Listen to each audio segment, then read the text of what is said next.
Today it's compost update day. We're gonna take a look at the 9-week-old compost pile that I made that was a no-turn cold compost style, and we're gonna take at the other pile that was made in a similar way that's only 5 weeks old. Let's see what those piles look like after all this time coming up. This is the 260 pounds of mustard after 9 weeks of cold composting. The only thing I've ever done to this pile is squared it up. It really flattened out, and I just kind of cleaned up the edges a little bit and stacked it on top of itself. Maybe I turned it for everybody who's technical out there, but I didn't ever invert the whole pile. I just kind of squared it up and cleaned it up. Let's get inside this pile, take a look at what it looks like after 9 weeks of not really touching it. As we start digging into the pile here, it looks pretty good and pretty well broken down. I am seeing a little bit of stalk left. I am seeing some kind of palm and mulch in here. This would have been from inside the chicken coop. I actually like how this looks. It's broken down enough, I think, for my taste, that I'm just gonna spread this out on one of the beds as is. If any of this chunky debris sits on the surface, so be it. Any big chunks that came out of the bottom of the chicken coop like this, they're just gonna get tossed. But this pile after 9 weeks, I'm gonna call it done. Done to my liking. This is where all that compost is gonna go. This is the smallest bed of the 5 I have in this section of the garden, but this is the one my daughter really wants to plant into. It's her bed, so she's gonna get this first load of compost on this bed. All I'm gonna do to clean this up before I put the compost on here, all these bigger plants sticking up, I'm gonna cut those off its surface with a pair of hand snips very fast, and then I'm gonna go over it with a flame weeder to kill anything on surface, and I'm gonna cover all this with compost. Bottoms stay in the ground, any tops I'll save to go in the very next compost pile that I'll be building.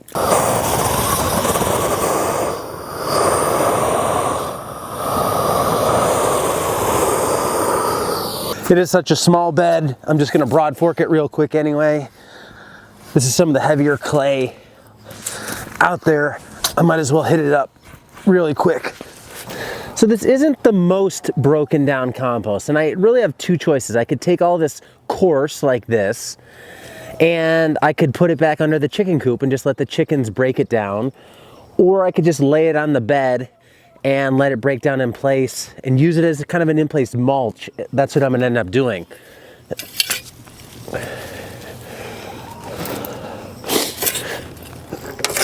I don't know if it's showing up on camera, but I am seeing some steam come out of the pile here.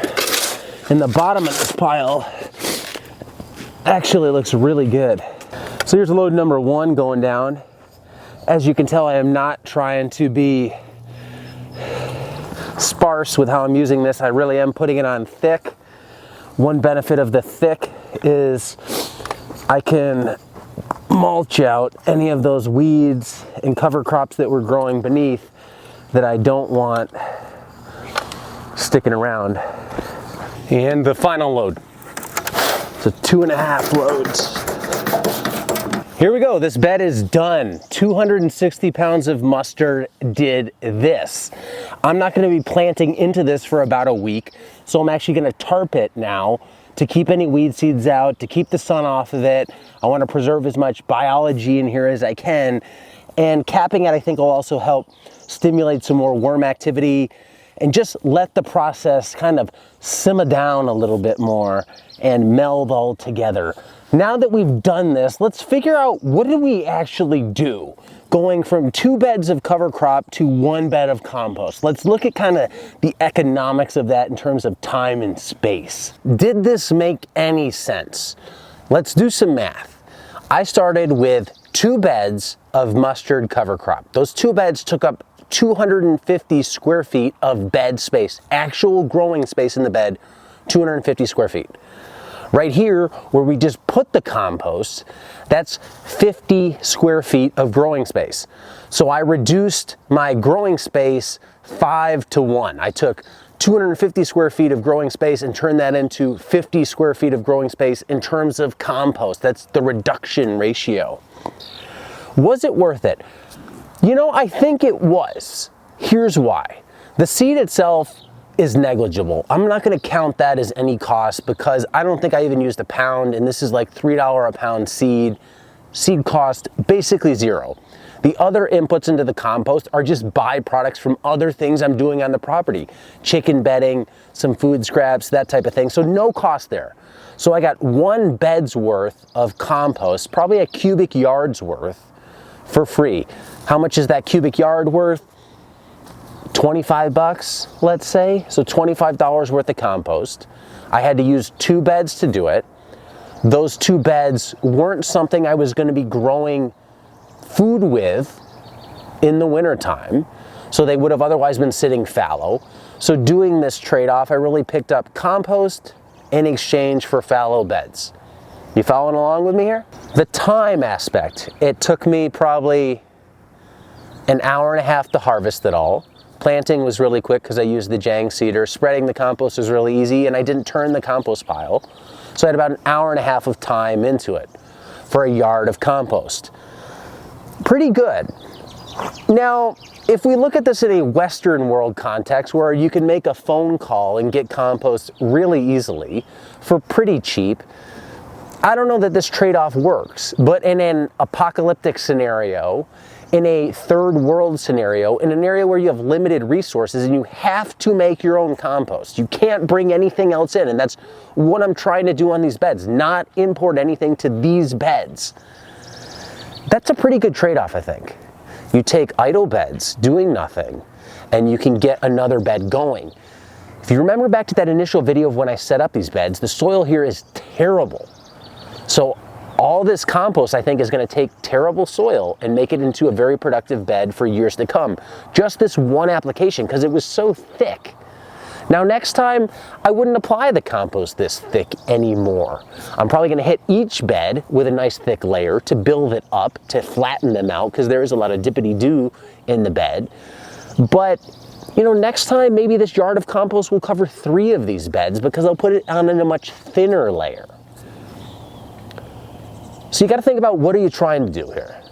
Are you trying to save time? Are you trying to save money? Are you trying to save growing space? Do you want to do it as a very closed loop within your own property? Or are you okay bringing in outside resources? If you're doing it on a closed loop, 250 square feet of growing space to hyper compost 50 square feet of growing space with about an hour and a half of work and no money cost. That's a pretty good trade-off. Now let's take a look at the other compost pile that I built 5 weeks ago. That was when I cut down all the mustard in these front beds, and I was trying to rehabilitate one end of a bed that had really poor soil in it. Let's take a look at what that bed looks like. If you remember back to that previous video that I did talking about building a compost pile in situ on the bed versus somewhere else, the right place versus maybe the wrong place, this is that pile. It's been here about 5 weeks. Let's dig into it and see what this pile looks like 5 weeks later. Is it good enough to just start kind of spreading it out? Let's see what we got. Yeah, I think a lot of what we're gonna have here is mostly just the chicken bedding and the microgreen grow mats. Looking at this pile, I'm gonna say it's done. Now, it's not Beyonce fine. It's more like Beyonce after a long concert just waking up fine. It's still fine, it's just not maybe as fine as it ever is. I'm sorry, maybe that came out wrong. I love you, Beyonce. You're always fine. This pile is good enough to work. Considering I'm gonna be planting tomatoes into this bed later, I don't need an ultra fine seed bed. So chunky, coarse material on surface is kind of like, who cares? We're not perfectionists here. This doesn't have to look like it just came out of a screen from a manufacturing plant. Coarseness is okay. The big chunky microgreen mats I will pull out because those just don't seem to ever want to break down, despite the advertising claim. They're just not breaking down. Spread this out and see what we got. So I guess now I have to start grading my compost in terms of Beyonce fineness. Are we talking like showing up for the Super Bowl halftime show fine, or is it after the concert fine? It's a scale here. It's always at the fine level, but you know, fine peaks at certain points. So how Beyonce is your compost? So here we go, 5 weeks later. What do you think, huh?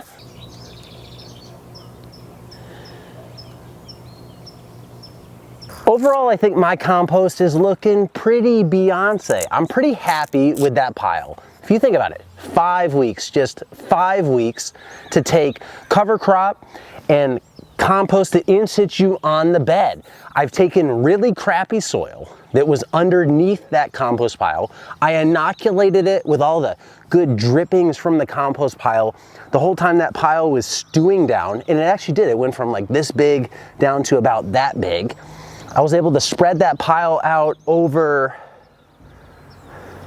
maybe twice the length. So if the pile started at length of 1, I could get 2 units of length on the pile as I spread it out. I covered the full 5-foot width of the bed. I probably covered an area that's 5 feet by 10 feet long, and it was pretty thick, maybe a good 6 inches thick of compost. Extreme thickness. Sometimes it's good to go for something thickety thick.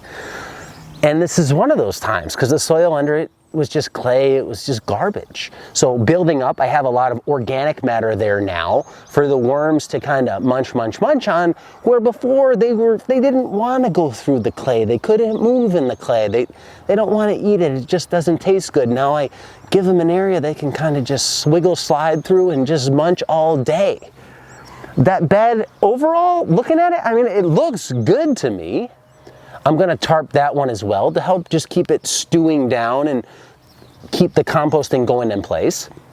If we think about those economics in terms of time, because we're throwing money out, there was no money involved in the seed.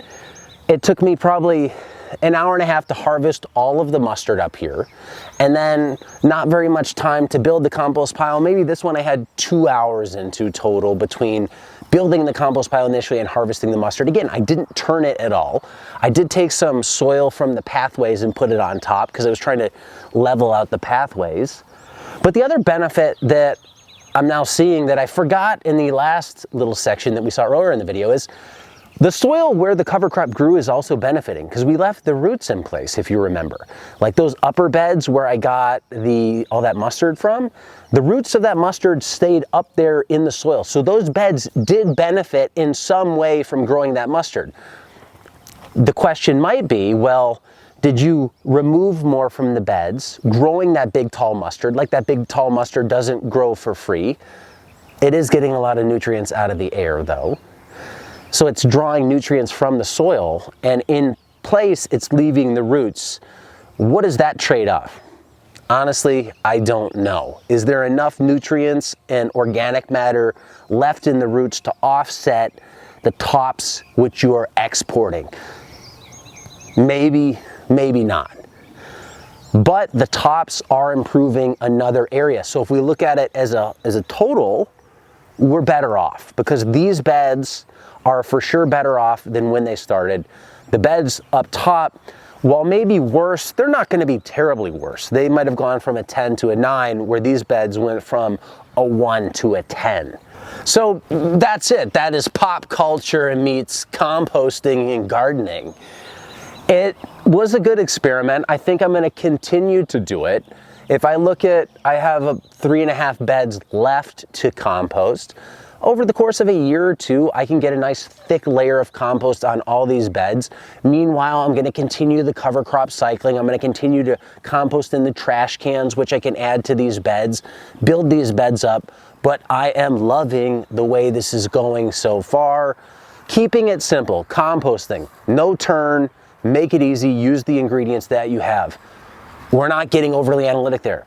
When we apply the compost, we're not sifting it and screening it. We're not getting overly analytic there. Just put it on. The organic matter is what counts, not how Beyonce it actually looks.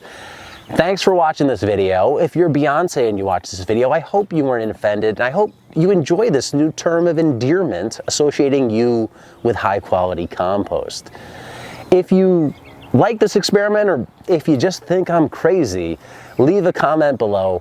Thanks for watching. Until next time, be nice, be thankful, and do the work.